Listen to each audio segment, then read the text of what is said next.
Hello, hello. So the topic for this video is the virtue of nonviolence. So nonviolence is the most effective means to attain what you want. That is what we see throughout history. Why? Because the act of violence, the act of physically having to fight for what you want, can be regressive towards the goal.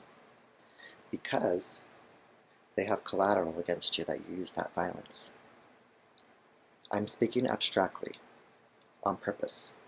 So let me begin with early incidents where the virtue of nonviolence was exemplified.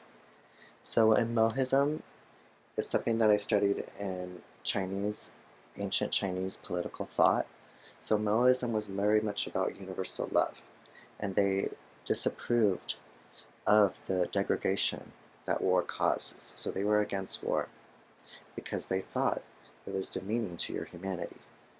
So Mohism was very much a universalizing movement where they thought everybody was part of one family. So there was a time where Mohism was actually endorsed by the state. That was a peaceful time.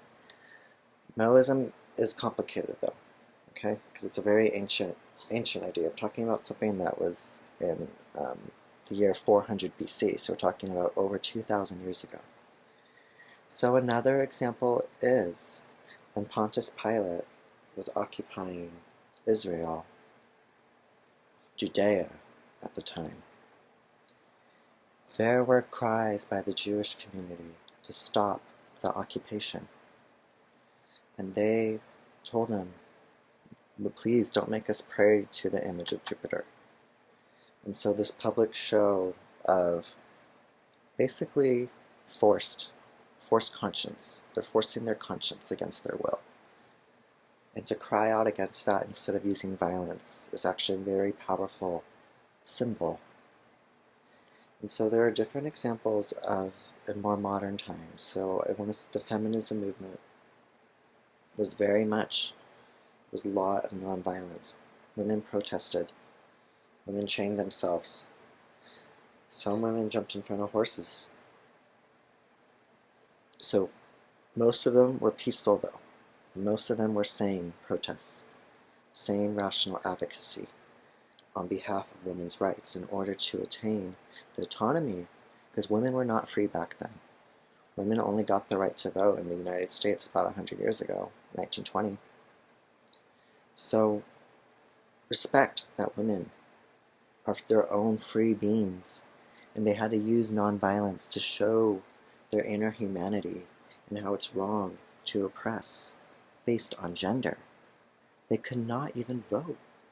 Some women could not even leave their house without permission.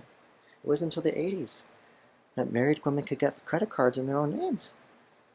So understand that we are going backwards in the nation by taking away women's autonomy to their body. And it's very sad to see that Roe was overturned in my lifetime, because I saw already that it's caused unnecessary death.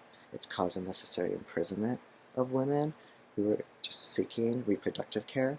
It's inhumane what they're doing to women. So I will continue to speak out on behalf of the millions of women who are being oppressed by this indoctrination of anti-abortion laws. Abortion is part of healthcare. It makes you more safe because you can have an ectopic pregnancy, and an abortion is the cure for that.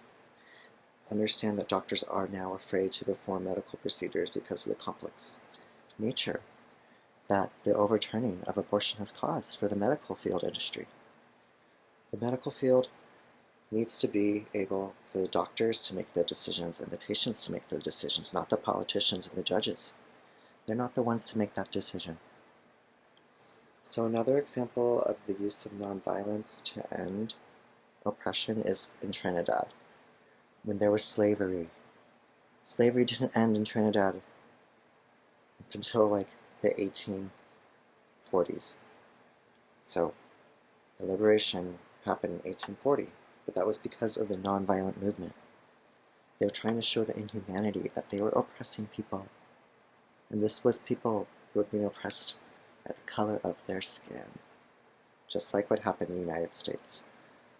So the Native Americans have used a lot of nonviolence for hundreds of years, especially against the pioneers that were massacring them from Europe, the Native Americans used nonviolence. Okay, we don't really see examples of nonviolence being used to stop Native Americans from attacking when they did attack the colonizers. So the colonizers weren't really using nonviolence. Another thing to look at is how the Irish used nonviolence against the British and their occupation and their oppression of Irish people.